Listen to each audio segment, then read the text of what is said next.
Hello दोस्तों, स्वागत है आप सभी का आपके अपने YouTube channel M R World point पे। ये आपका प्रैक्टिस सेट नंबर 10 है जो कि आपका यूपी कांस्टेबल के लिए है। तो चलिए बिना किसी देरी के शुरू करते हैं आज का प्रैक्टिस सेट नंबर 10। देखिए पहला क्वेश्चन में क्या दिया है। देखिए पहले क्वेश्चन में दिया है कि ये आपका पाई चार्ट है, इसमें अलग अलग मर्दों पर अलग अलग खर्च जो हुआ है उसको परसेंटेज में दर्शाया गया है। ठीक है, ठीक है, अलग अलग मत दे रखे हैं, अलग अलग परसेंटेज दे रखा है। आपको पूछा क्या है, आपको क्वेश्चन में पूछा है कि भोजन पर और दवाओं पर किए गए खर्चों का अनुपात कितना हुआ। अनुपात में हमें वैल्यू बतानी है।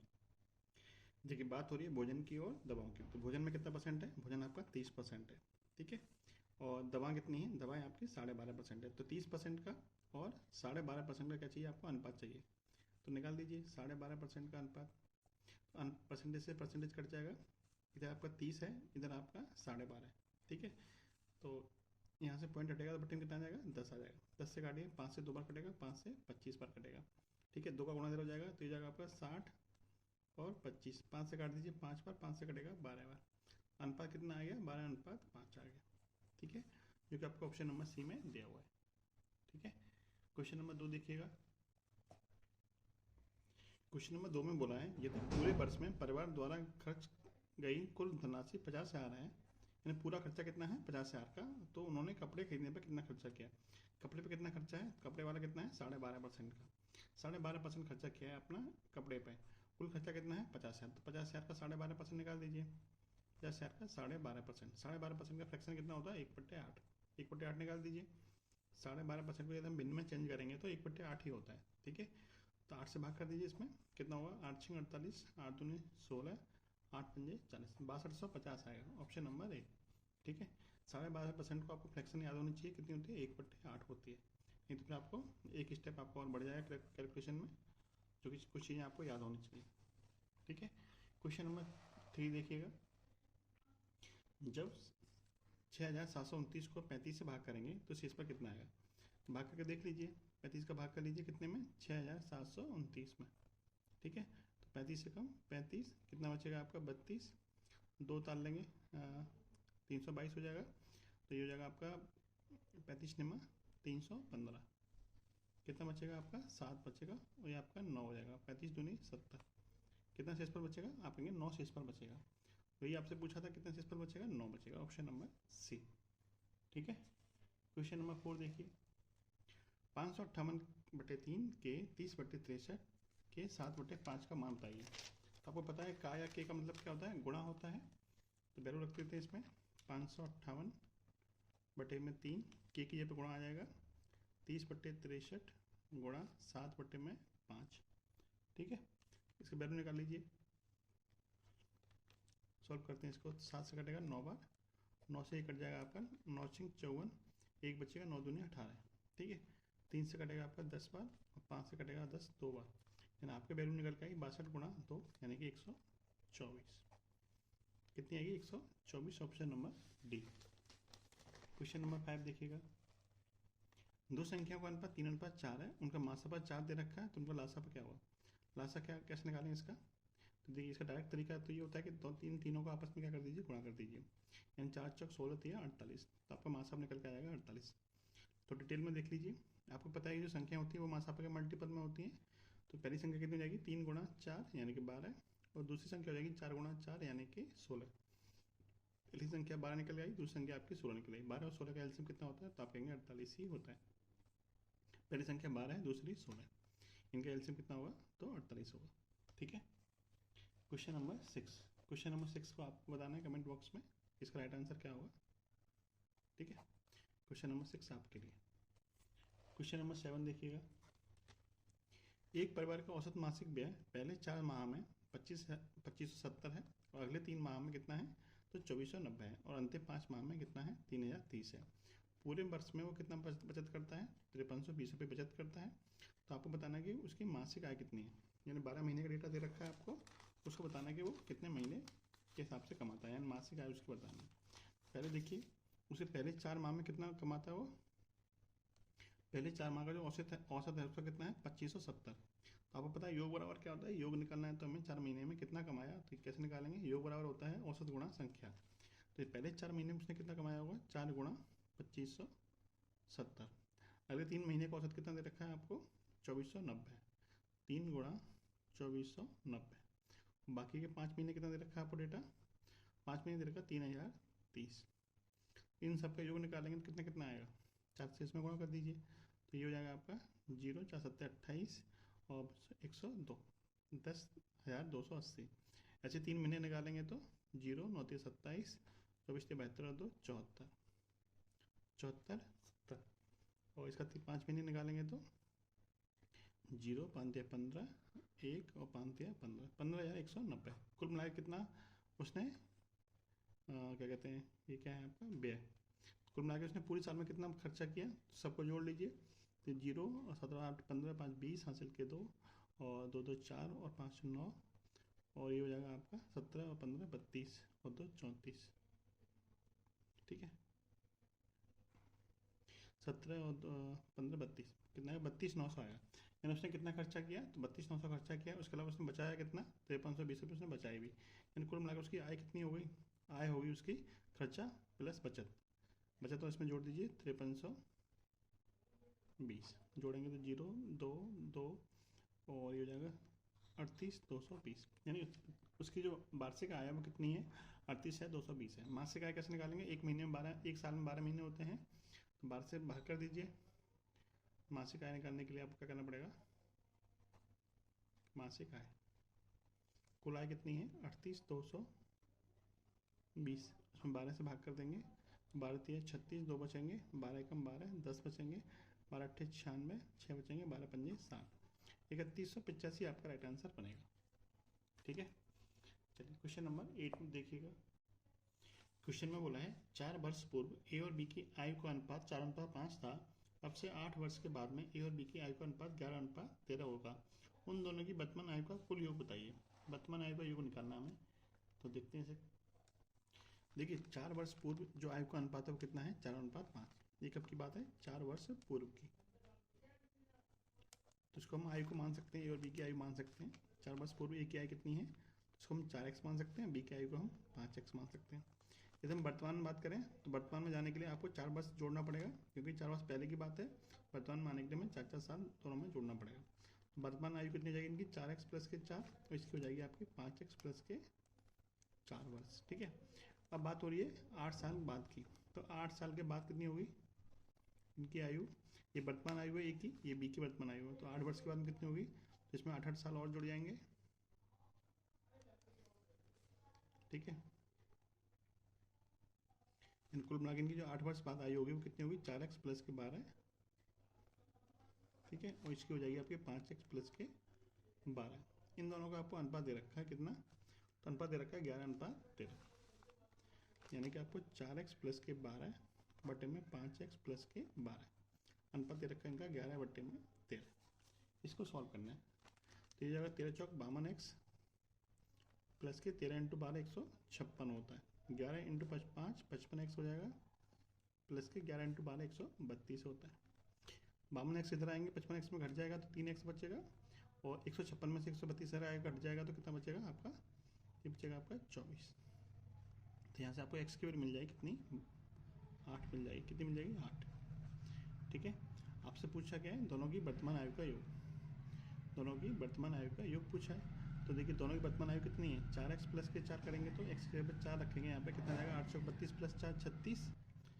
तो देखिए x के जगह 8 रख देंगे तो 832 प्लस 4 36, 36 तो a की वर्तमान आयु हो गई, और 8 पंजे 40 प्लस 4 44, 44 आपकी b की वर्तमान आयु हो जाएगी। ठीक है, दोनों की आयु का योग पूछा था क्वेश्चन में, तो आयु का योग कर दीजिए, तो 36 प्लस के 44 कितना हो जाएगा आपका 80 वर्ष।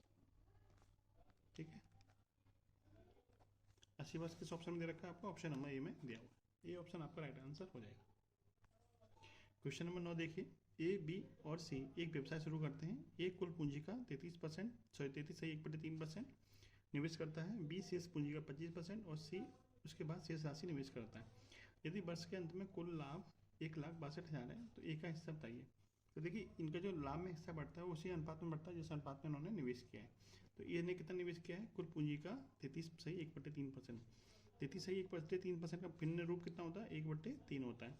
तो जो भी ए का हिस्सा होगा वो कुल राशि कितना होगा, 1/3 होगा। कुल राशि कितनी है, मतलब लाभ कितना है, कुल लाभ 1,62,000, तो 1,62,000 का 1/3 कर दीजिए, कितना आ जाएगा आपका 54,000।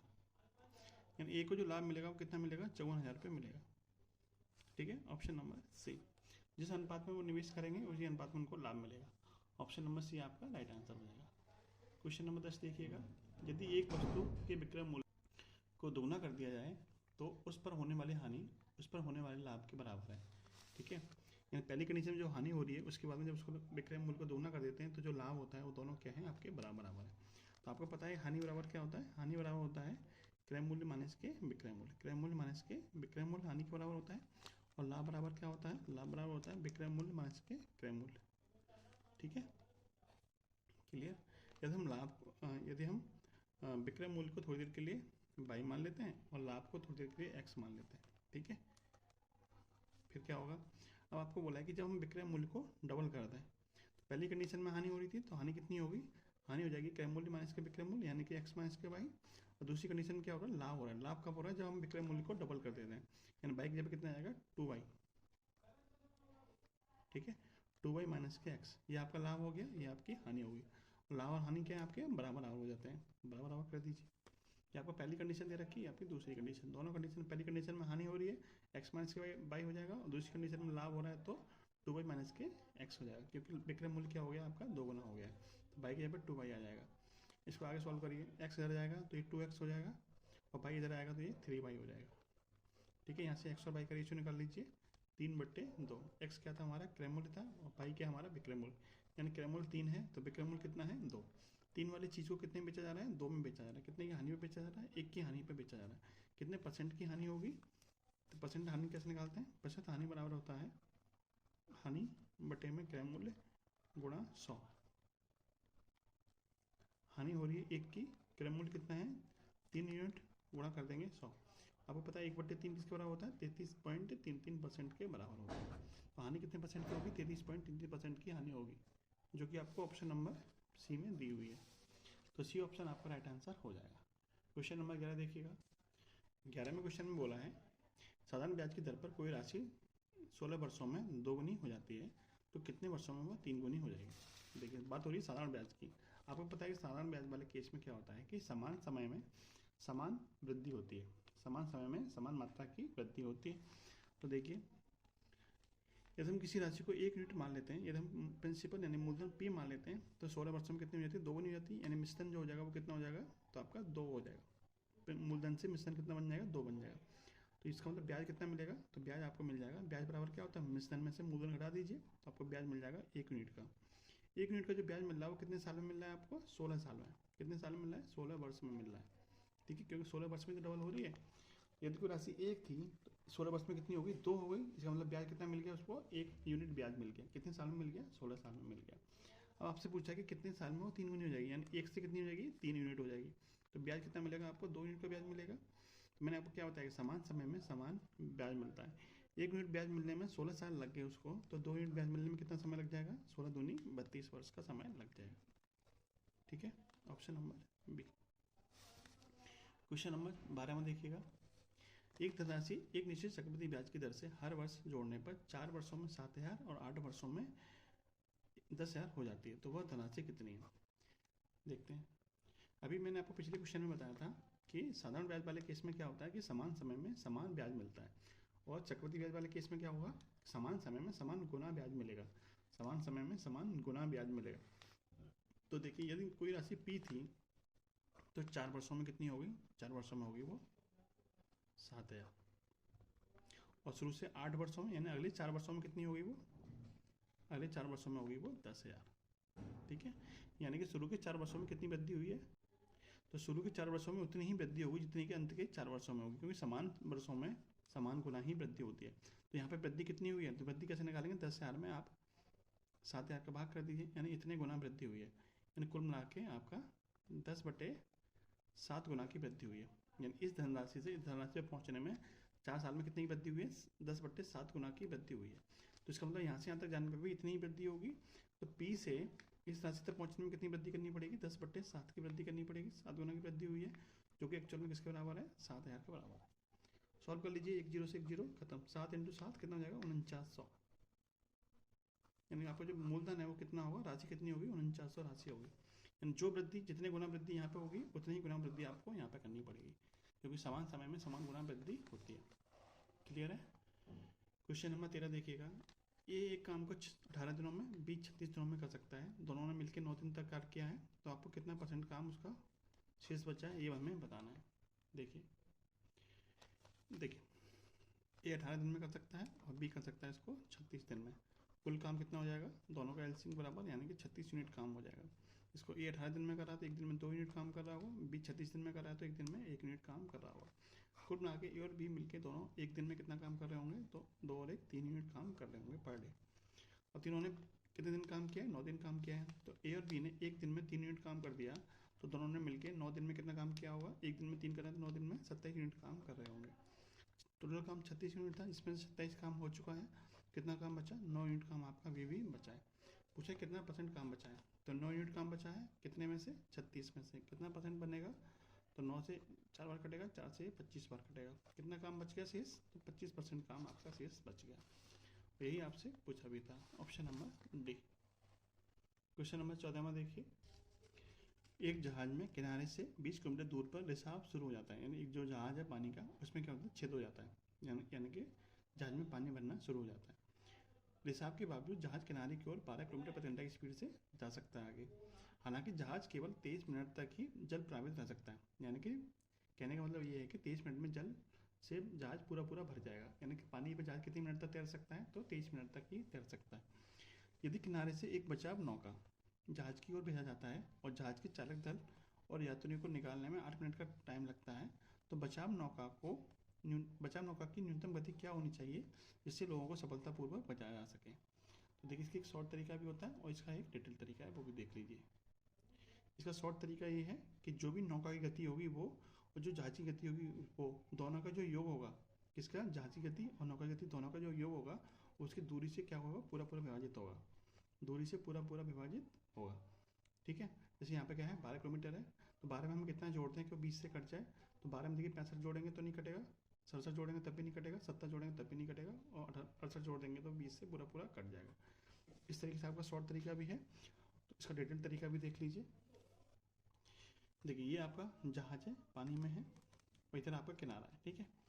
इसको जहाज के पास कितना टाइम है, तो जहाज के पास जो जहाज की जो गति है वो कितनी है, जहाज की गति है 12 किलोमीटर प्रति घंटा। यानी जहाज जो चलेगा किनारे की तरफ वो किस गति से चलेगा, 12 किलोमीटर प्रति घंटे गति से चलेगा। और जो यहाँ से नौका चल रही है किनारे से वो किस गति से चल रही है, मान लेते हैं x किलोमीटर प्रति घंटा की गति से चल रही है। ठीक है। अब इस जहाज के पास टाइम कितना बचा है, 23 मिनट का टाइम है। कितना मिनट का टाइम है, 23 मिनट का टाइम है। उसमें से 8 मिनट किस में लग जाएंगे, इसको नौका को, आदमियों को खाली करने में, यानी जहाज को खाली करने में मिल जाएंगे। इसका मतलब इस नौका को इस जहाज तक पहुँचने के लिए टाइम कितना बचा, टोटल टाइम 23 मिनट का था, जिसमें से 8 मिनट तो उन व्यक्तियों को खाली करने में चला गया। इसका मतलब इन दोनों को आपस में मिलने के लिए टाइम कितना बचा, 15 मिनट का टाइम बचा। 23 माइनस के 8 यानी कि 15 मिनट का टाइम है इस नौका को इस जहाज तक पहुँचने में। जहाज चल रहा है 12 की गति से, नौका चल रही है x किलोमीटर प्रति घंटे गति से। आपको पता है दोनों एक दूसरे के विपरीत चल रहे हैं, इसका सापेक्षिक स्पीड क्या होगी, जुड़ जाएगी। तो आपको पता है दूरी क्या है इन दोनों के बीच की, दूरी आपको दे रखी है 20 किलोमीटर। यानी इस जहाज से इस किनारे तक की जो दूरी है वो कितनी है, 20 किलोमीटर की दूरी है। यानी 20 किलोमीटर दूरी को कितने समय में तय करना है, तो 15 मिनट में तय करना है। कितनी स्पीड से, 12 + x किलोमीटर प्रति घंटे की स्पीड से तय करना है। बस फॉर्मूला लगा देंगे। आपको पता है कि 4 बराबर क्या होता है, दूरी बट्टे समय। 4 बराबर होता है दूरी बट्टे समय, दूरी बट्टे समय। ठीक है। 4 कितनी है, x + 12, 12 + x कर लीजिए, कोई दिक्कत नहीं। दूरी कितनी है, 20 किलोमीटर। समय कितना है, 15 मिनट। चूँकि दूरी और चाल दोनों किलोमीटर प्रति घंटा में, तो हमें समय को भी घंटे में चेंज करना पड़ेगा। 15 मिनट है तो 60 से भाग कर देंगे तो क्या होगा, ये आपका घंटे में चेंज हो जाएगा। ठीक है। इसको आगे सॉल्व करिएगा तो देखिए 60 ऊपर चला जाएगा, बटे में 60 है, 60 कहाँ चला जाएगा, ऊपर। तो ये हो जाएगा आपका 20 × 60 बटे में 15, 15 चौक 60, 20 चौक 80, यानी 12 + के x बराबर कितना हो जाएगा, 80। तो यहाँ से x बराबर आ जाएगा 80 - के 12 यानी कि 68 किलोमीटर प्रति घंटा। ठीक है। ये तो आपको ऑप्शन नंबर सी में दिया हुआ है। ठीक है। चलिए क्वेश्चन नंबर 15 में देखिएगा। एक त्रिभुज के आधार को 10% बढ़ाया जाता है तो उसके क्षेत्रफल को अपरिवर्तित रखने के लिए त्रिभुज की ऊंचाई को कितना घटाया जाना चाहिए। आपको पता है त्रिभुज का जो क्षेत्रफल होता है वो कितना होता है, 1/2 बेस इंटू हाइट, यानी आधार गुणा ऊंचाई। आधार गुणा ऊंचाई होता है।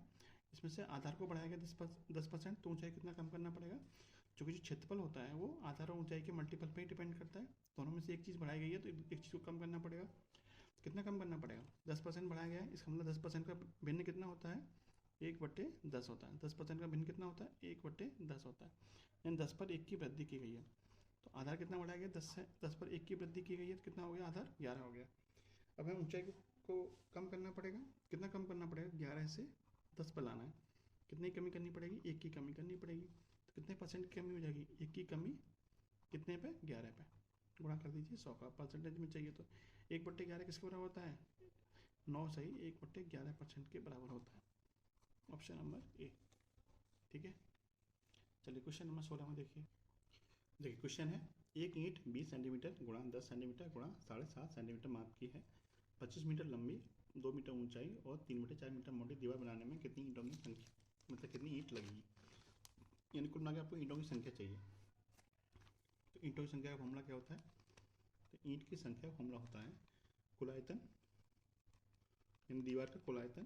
कुल आयतन किसका? दीवार का, बटे में ईंट का आयतन, यानी एक ईंट का आयतन। चूंकि ईंट और या दीवार जो भी होती है वो किसके आकार की होती है? घनाभ के आकार की होती है। घनाभ का आयतन क्या होता है? लंबाई गुणा चौड़ाई गुणा ऊंचाई।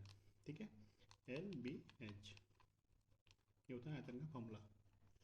वैल्यू रख दीजिए। अब ईंट का सॉरी उसका दीवार का आयतन क्या है? तो दीवार है आपकी 25 मीटर लंबी। ठीक है, अब देखिए साथ में आपको क्या करना पड़ेगा, यहाँ पे जो डायमेंशन दे रखा है वो मीटर में दे रखा है और ईंट में जो ईंट का जो डायमेंशन दे रखा है वो सेंटीमीटर में दे रखा है। तो आपको क्या करना पड़ेगा? मीटर को सेंटीमीटर में चेंज कर लीजिए। आपको पता है कि 1 मीटर में कितने सेंटीमीटर होते हैं? 100। तो 25 मीटर में कितना जाएगा? 100 से गुणा कर देंगे तो 25 गुणा 100 गुणा लंबाई चौड़ाई कितनी है? 2 मीटर, 2 गुणा 100 कर लीजिए। ऊंचाई कितनी है? 7.5, यानी कि 7.5 को आप ले सकते हो 7 दूनी सॉरी ऊंचाई आपकी 3/4, 3/4 गुणा 100। ठीक है, बट्टे में कितना आ जाएगा? एक ईंट का आयतन, ये कितना है? 20 गुणा 10 गुणा 7.5। ठीक है, 7.5 का मतलब 7 दूनी 14 और 15, 15 बट्टे में 2। बस इसको सॉल्व करना है आपको। देखिए 2 जीरो से 2 जीरो खत्म, 2 से 4 कट जाएगा आपका 2 बार, 3 से 15 कट जाएगा 5 बार। ठीक है, 5 एकम 5 दूनी 10, इन सबको मिला के 1 जीरो आपका और कट जाएगा ये वाला। ठीक है, यहाँ पे 2 बचा, इस 2 से काट दीजिए ये वाला 2, कितना बचा ऊपर? 25 गुणा 100 गुणा 10, 25 गुणा 100 गुणा 10 कितना हो जाएगा आपका? 25,000। कितनी ईंटों की आवश्यकता होगी? तो 25,000 ईंटों की आवश्यकता होगी। ऑप्शन नंबर ए। क्वेश्चन नंबर 70 देखिए, वह संख्या जिसका वर्ग संख्याओं 68 और 32 के वर्गों के अंतर के बराबर है। यानी वो संख्या बतानी है जिसका वर्ग क्या है। मान लीजिए कोई संख्या x है जिसका वर्ग किसके बराबर है?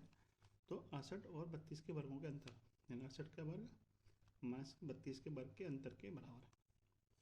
कोई संख्या x है जिसका वर्ग किसके बराबर है? 68 का वर्ग माइनस के 32 के वर्ग के बराबर है। इसको सॉल्व कर लीजिए। एक फॉर्मूला क्या बन गया? ए स्क्वायर माइनस के बी स्क्वायर। आपको पता है फॉर्मूला ए स्क्वायर माइनस बी स्क्वायर किसके बराबर होता है? ए प्लस बी इंटू ए माइनस के बी। ए प्लस बी करेंगे तो 68 प्लस के 32 हो जाएगा और ए माइनस के बी करेंगे तो 68 माइनस के 32 हो जाएगा। 68 प्लस 32 कितना हो जाएगा? 100 और 68 में से 32 हटा देंगे तो कितना आ जाएगा? 36। यानी कुल मिला के कितना हो गया? 3600, जो कि एक्स स्क्वायर के बराबर है। तो ऐसे एक्स की वैल्यू कितनी जाएगी? अंडर में 3600, जो कि बराबर हो जाएगा आपके 60 के। यानी वो संख्या कौन सी होगी? वो संख्या होगी आपकी 60। ऑप्शन नंबर सी। नेक्स्ट देखिएगा, एक व्यक्ति ने अपनी संपत्ति का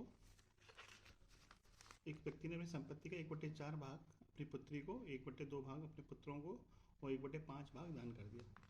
तदनुसार उसने कुल कितना भाग दे दिया? यानी कितना भाग कुल मिला के उसने दान कर दिया? कितना कितना भाग दान किया है? तो 1/4, 1/2 और 1/5। हम मान लेते हैं उसका टोटल जो भाग है वो कितना है?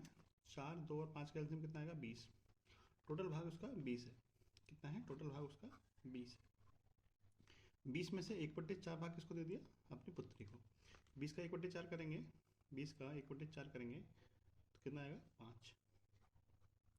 यानी 5 भाग तो उसने पुत्री को दे दिया। 1/2 करेंगे 20 का तो 10 भाग उसने किसको दे दिया? अपने पुत्रों को दे दिया। और 1/5 भाग किसको दे दिया, दान कर दिया। 1/5 करेंगे 20 का 1/5 करेंगे कितना हो जाएगा, 4 हो जाएगा। यानी 4 भाग उसने दान कर दिया, और 10 भाग करेंगे 1/2 तो 20 का तो कितना जाएगा 10। ठीक है, 10 भाग किसको दे दिया उसने, पुत्रों को, 5 भाग दे दिया पुत्री को, और 4 भाग दे दिया दान कर दिया। पूछे तदनुसार उसने कुल कितना भाग दे दिया, कितना भाग बांट दिया, 5 और 10 15 और 4 19, यानी 19 भाग उसने दे दिया। पूछे कितना भाग दे दिया, तो 19 भाग दे दिया, कितने में से, 20 में से। टोटल भाग 20 था, 20 में से 19 उसने दान कर दिया, कुल मिला के 19/20 भाग उसने दान कर दिया। Option number B. ठीक है, क्वेश्चन नंबर 19। क्वेश्चन में दिया है एक दुकानदार अपने माल पर लागत कीमत से 40% अधिक कीमत अंकित करता है और अपने ग्राहकों को नकद भुगतान पर 5% की छूट देता है। छूट देने के बाद उसे 1064 मिलते हैं।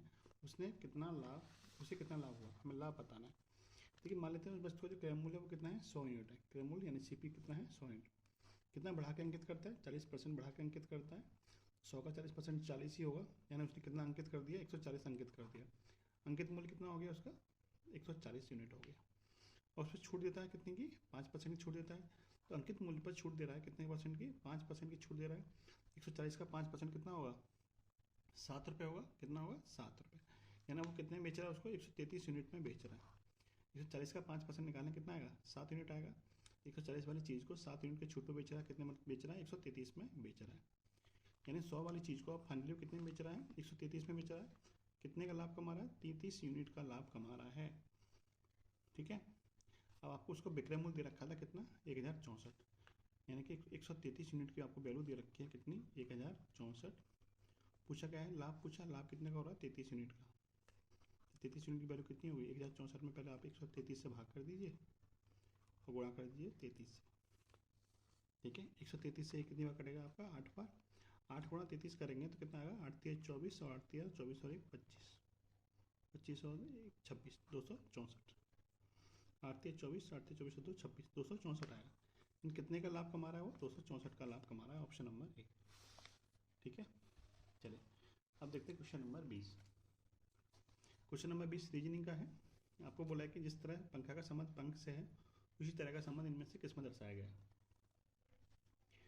तोप कार, कमरा घर, व्रतखंड व्रत, पुस्तक अध्याय। जैसे पंखा का एक पार्ट क्या होता है, पंख होता है, यानी पंखा का पार्ट दे रखा है इधर पंख। क्या टॉप जो होता है वो कार का पार्ट होता है, यानी टॉप का पार्ट कार होता है, तो नहीं होता है। कमरा का पार्ट घर होता है, तो नहीं होता है। व्रतखंड का पार्ट व्रत होता है, नहीं होता है। पुस्तक का पार्ट अध्याय होता है, तो बिल्कुल होता है। Option number D. Question number 21 देखिए, 226 का संबंध 213 से है, तो 302 का संबंध किससे होगा। 226 से 213 कैसे बना है, आप करेंगे माइनस के 13 हुआ है। कितना माइनस हुआ है, तो माइनस के 13 हुआ है। 226 से 213 में जाने पर माइनस के 13 करना पड़ा है। ऐसे 303 में से, सॉरी 302 में से कितना घटाना पड़ेगा आपको, 13 घटाना पड़ेगा। कितना आ जाएगा आपका ये, 289। Option number B. Question number 22 देखिए, ए बी सी डी का संबंध एम ओ क्यू एस से है, तो एफ जी एच आई का संबंध किससे होगा। तो इन दोनों में आपस में क्या संबंध बन रहा है, देखिए ए से एम तक जाने के लिए आपको क्या करना पड़ेगा, प्लस के 12 करना पड़ेगा। ठीक है, बी से ओ तक जाने के लिए क्या करना पड़ेगा आपको, प्लस के 13 करना पड़ेगा। सी से क्यू तक जाने के लिए आपको प्लस के 14 करना पड़ेगा, और डी से एस तक जाने के लिए प्लस के 15 करना पड़ेगा। यानी 12 13 14 15 क्रम के हिसाब से आपका जुड़ रहा है। ऐसे इसमें जोड़िए, एफ का नंबर होता है 6, 6 में कितना जोड़ना पड़ेगा, पहले आपको 12 जोड़ना पड़ेगा। 12 और 6 18 है। 18 नंबर किसका होता है, आर का। शुरुआत किससे होगी आपकी, आर से होगी, तो ये आपका आंसर नहीं होगा। फिर कितना जुड़ेगा, 13। जी का नंबर होता है 7, 7 में 13 जोड़ेंगे कितना आएगा, 20। दूसरे नंबर पर आएगा टी। फिर 14 जोड़ेंगे, आज एच में 14 जोड़ेंगे कितना आएगा आपका, तो ये हो जाएगा आपका 22। 22 नंबर किसका होता है, वी का। ठीक है, फिर 15 जोड़ी आई में, 24 हो जाएगा ये आपका। 24 नंबर होता है एक्स का। तो आर टी वी एक्स किस में है आपका, ऑप्शन नंबर सी में। ठीक है, क्वेश्चन नंबर 23 देखिएगा, मैदान का संबंध खेल से देखा, आपको बताना क्या इसमें, विषम वाला बताना है। मैदान का संबंध खेल से है, सौरमंडल का सूर्य, शरीर का हाथ से, पेड़ का तना से। ठीक है, देखिए देखिए शरीर का एक पार्ट होता है हाथ, पेड़ का पार्ट होता है तना, सौरमंडल का पार्ट है सूर्य, लेकिन मैदान का पार्ट खेल नहीं है। ठीक है, तो ये आपका क्या हुआ, अन्य तीन से भिन्न हो जाएगा। क्वेश्चन नंबर 24 देखिए, 24 आपके लिए, इसका आंसर आप कमेंट बॉक्स में बताना। ठीक है, 24 का। 25 देखिए, A B C E X G I T के, ए से कहाँ जा रहे हैं, ई पे कितना जोड़ा गया है, आप कहेंगे 4 जोड़ा गया है। ई से आई पे जाने के लिए आपको 4 जोड़ा गया है, आगे कितना जोड़ना पड़ेगा, फिर 4 ही जोड़ना पड़ेगा। आई से 4 जोड़ेंगे कितना आएगा, 13, 13 का मतलब एम, शुरुआत किससे होगी आपकी, एम से होगी। ठीक है, बी से एक्स पे जाने के लिए कितना घटाया गया है, तो आप कहेंगे 4 घटाया गया है, कितना घटाया गया है, 4। बी का नंबर 2 होता है, एक्स का नंबर 24 होता है। बी का नंबर 2 के साथ में 28 भी होता है, तो 28 में 4 घटा देंगे 24 आएगा, जो कि आपका एक्स का नंबर है। फिर यहाँ पर जाने के लिए 4 घटाया गया है, टी में से 4 घटाइए कितना आएगा, 16, 16 का मतलब पी आएगा, एम पी। सी से कंपेयर सी और जी, कितने गैप है, 4 का। जी और 4 के में कितने गैप है, प्लस के 4 हुआ है, के में प्लस 4 करेंगे कितना आएगा, 15, 15 किसका नंबर होता है, ओ का, M P O, option number A. 26 देखिए, 4, 8, 13, 19, 4 से 8 पे जाने के लिए 4 ऐड हुआ है, 8 से 13 पे जाने के लिए 5, और 13 से 19 पे जाने के लिए 6, आगे कितना ऐड करना पड़ेगा आपको, 7, 19 और 7 26, शुरुआत किससे होगी आपकी, 26 से होगी। ठीक है, अब देखिए ई आई एन, ई से आई तक जाने के लिए 4 ऐड होता है, आई से एन पे जाने के लिए 5, एन से टी पे 6, और टी से आगे जाने के लिए आपको 7 ऐड करना पड़ेगा, यानी कि 27, 27 नंबर किसका होता है, ए का होता है, 26 ए, ऑप्शन नंबर बी आपका राइट आंसर होगा। क्वेश्चन नंबर 27 देखिएगा, 74 लड़कियों की एक पंक्ति में श्वेता बाएं ओर से 27वें नंबर पर है। कोई पंक्ति है, टोटल कितने स्टूडेंट है इसमें, 74। जो श्वेता है वो बाएं ओर से कितने नंबर पर है, 27वें नंबर पर है। ठीक है, और उसके बाद क्या बोला, पलक श्वेता के दाईं ओर 7वें स्थान पर, यानी 7 नंबर ऐड कर दीजिए, 27 और प्लस 7 करें कितना हो जाएगा, 34, यानी 34वें नंबर पर कौन होगी, पलक होगी। पूछा कि पलक का स्थान पंक्ति के दाएं ओर से कितने नंबर पर, यानी इधर साइड से कितने नंबर पर बैठी है। तो टोटल स्टूडेंट कितने हैं, 74, 74 में से श्वेता का स्थान घटा दीजिए, कितना आएगा, 34, और स्थान निकालने के लिए एक आपको ऐड करना पड़ता है, तो कितना हो जाएगा आपका, 40 प्लस 1 41, या दाईं ओर से जो पलक का स्थान होगा कितना होगा, 41, ऑप्शन नंबर बी। 28 देखिए, रीता एक बिंदु से दक्षिण की ओर 35 किलोमीटर चलती है, फिर बाईं ओर घूमी 20 किलोमीटर चली। यहाँ से चला लेते हैं, डायरेक्शन जो बना रहा हूँ मैं इस तरह से बना रहा हूँ कि ये आपका पूरब हो जाएगा, ईस्ट, ये वेस्ट, ये आपका नॉर्थ और ये आपका साउथ। तो रीता एक बिंदु से दक्षिण की ओर चलती है, यहाँ से चलाते हैं दक्षिण की ओर। ठीक है, कितना चली, 35 किलोमीटर। फिर बाईं ओर मुड़ती है, कितना चलती है, बाईं ओर मुड़ के चलती है आपकी 20 किलोमीटर। फिर दोबारा बाईं ओर मुड़ती है, कितना चल जाती है, फिर 35 किलोमीटर चल जाती है। पूछा कि शुरुआती बिंदु से वो किस दिशा में है, यानी इससे ये दिशा कौन सी होगी, तो ये दिशा कौन सी होगी, ये दिशा आपकी कौन सी है, पूरब वाली, कौन सी है, पूरब। ये दिशा कौन सी हो जाएगी, पूरब हो जाएगी, ऑप्शन नंबर ए। 29 देखिए, रोहिणी 10 किलोमीटर उत्तर की ओर चलती है, फिर दाएं ओर मुड़ती है और 10 किलोमीटर चलती है, और फिर बाईं ओर मुड़ती है, फिर 10 किलोमीटर चलती है। ठीक है, देखिए इसको बना लेते हैं डायग्राम को। रोहिणी 10 किलोमीटर उत्तर की ओर चलती है, यानी यहाँ से चला लेते हैं, मान लेते हैं उत्तर की ओर कितना चलेगी, 10 किलोमीटर। फिर दाईं ओर मुड़ेगी, कितना चलेगी, 10 किलोमीटर चलती है। फिर कह रहा है फिर बाईं ओर मुड़ती है, वह 10 किलोमीटर चलती है, बाईं ओर मुड़ेगी कितना चलेगी, 10 किलोमीटर चलेगी। और फिर दाईं ओर मुड़ती है, फिर कितना चलती है, 10 किलोमीटर। आपसे पूछा कि वो अपने प्रारंभिक बिंदु से कितनी दूर है, यानी आपको ये दूरी बतानी है कितनी होगी, कौन सी दूरी, ये वाली दूरी। ये दूरी कैसे निकालोगे आप, देखिए ये जो यहाँ से यहाँ तक की दूरी होगी वो इन दूरी और इस दूरी के बराबर होगी, यानी कि 10 और 10 20 के बराबर होगी। और ये जो दूरी होगी वो इस दूरी और इस दूरी के योग के बराबर होगी, यानी कि ये भी 20 के बराबर होगी।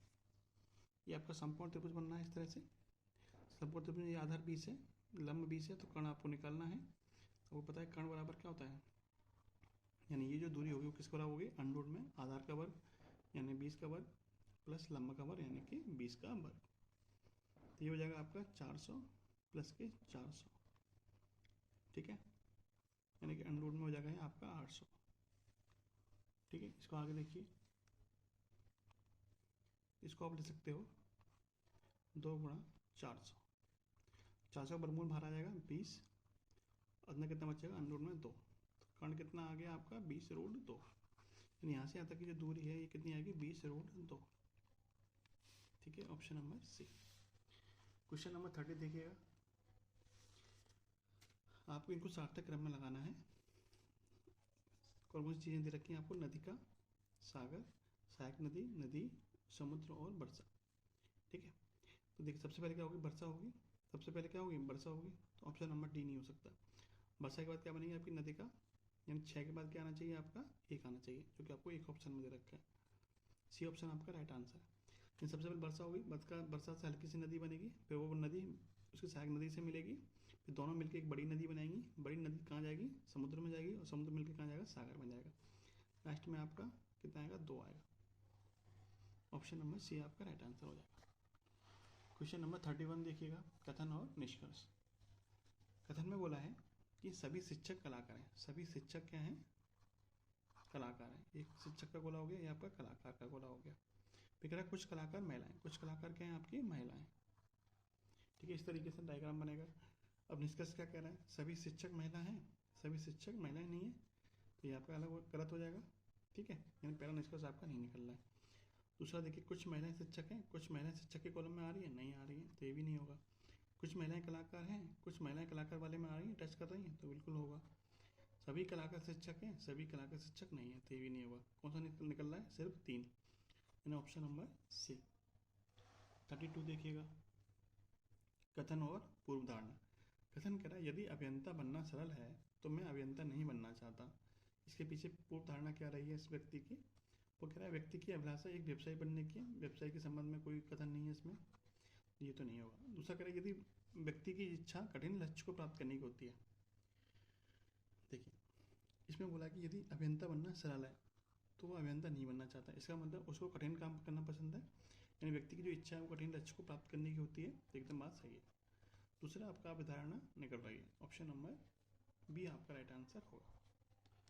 क्वेश्चन नंबर 33 देखिएगा, 99, 82, 63, 50 और 35, इसमें क्या संबंध बन रहा है, क्वेश्चन मार्क के स्थान में बताना आपको क्या आएगा। तो देखिए 99 से 82 पर जाएंगे तो कितने का अंतर है, 17 का अंतर है।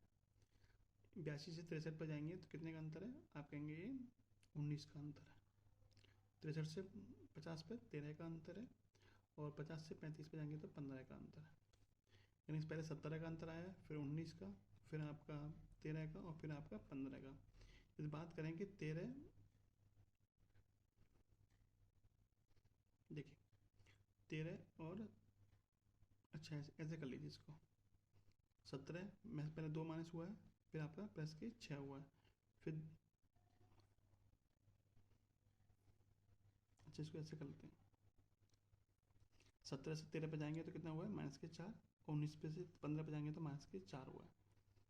ठीक है, फिर 13 पे से आगे जाने के लिए हमें क्या करना पड़ेगा, माइनस के 4 करना पड़ेगा। 13 माइनस के 4 कितना होगा, 9 माइनस करना पड़ेगा। 35 में से 9 माइनस कर देंगे कितना आएगा, 26 आएगा। कितना आएगा, 26। ठीक है, इस तरह से 2 सीरीज बननी है आपकी, 26 आपका राइट आंसर बनेगा।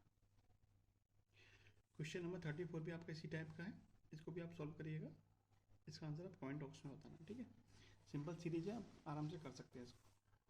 35 देखिएगा, कथन और तर्क। कथन कह रहा है कि क्या निजी क्षेत्र को भारत में अस्पतालों को संचालित करने की अनुमति दी जानी चाहिए। कथन, इसके पीछे तर्क क्या है, हाँ वे उन्नत पश्चिमी देशों में संचालित होते हैं। ठीक है, दूसरा कह रहा है नहीं, अस्पतालों को निजी हाथों में रखना खतरनाक है। निजी हाथों में रखना खतरनाक है तो बिल्कुल गलत है आपका। पहला तर्क क्या कह रहा है, पहला तर्क कह रहा है आपका हाँ वे उन्नत पश्चिमी देशों में संचालित होते हैं। पश्चिमी देशों में संचालित होते हैं, इसका मतलब ये नहीं है कि हमें अपने देश में भी करना चाहिए लागू, तो ये भी आपका नहीं निष्कर्ष नहीं निकलता है कि हम इंडिया की बात कर रहे हैं, भारत की बात कर रहे हैं, दूसरे देशों से कंपेयर आपको नहीं करना है। आपका क्या हो जाएगा, आपका ना तो पहला निकल रहा है ना ही आपका दूसरा निकल रहा है। ऑप्शन नंबर सी आपका राइट आंसर होगा। 36 देखिएगा, दिए गए विकल्पों में से वो शब्द चुनिए जो दिए गए अक्षरों का उपयोग करके नहीं बनाया जा सकता, नहीं वाला ढूंढना है। शब्द दे रखा है आपका काउंटरमेंट, कौन सा नहीं बन सकता है, डैम, टर्म, राउट या फिर मैन। आप गौर से देखेंगे तो आपको यहाँ पे क्या दिखाई देगा, आई दिखाई देगा, यहाँ पे क्या दिखेगा, आई। आई इसमें कहीं भी नहीं दे रखा है। ऑप्शन नंबर डी है वो आपका नहीं बन सकता। लास्ट क्वेश्चन है आज का 37। देखिए आप कथन दे रखा है, इसके निष्कर्ष आपको ये दे रखे हैं। यहाँ पर कथन इस तरह से दे रखा है, निष्कर्ष में बोला है कि क्या जो टी है वो बड़ा है यू से। तो देखिए जब एक ही दिशा में होंगे तब आप कंपेयर कर पाएंगे, विपरीत दिशा में होंगे तो आप कंपेयर नहीं कर पाएंगे। टी और यू एक ही दिशा में बनना है, ये भी इधर बनना है, ये इधर बनना है। तो टी से यू से बड़ा एच है, एच से बड़ा टी है, इसका मतलब यू से बड़ा क्या होगा आपका टी होगा, यानी पहला निष्कर्ष आपका निकल रहा है। दूसरा देखिए ए छोटा है आर से, ए इधर है और आपका आर इधर है, ठीक है। ए छोटा है आर से, तो आर से बड़ा एस है, एस से बड़ा एस के बराबर डी है, डी से बड़ा ए है, तो आर से बड़ा ए होगा ना कि आर से छोटा हुआ ए। तो ये आपका निष्कर्ष नहीं निकलेगा, केवल आपका एक निष्कर्ष निकल रहा है ऑप्शन नंबर ए वाला। ए ऑप्शन किस में दे रखा है आपको, ऑप्शन नंबर सी में दिया हुआ है। इस तरीके से ये आपका प्रैक्टिस सेट खत्म होता है। वीडियो आपको कैसी लगी कमेंट बॉक्स में जरूर बताना। जय हिंद, जय भारत।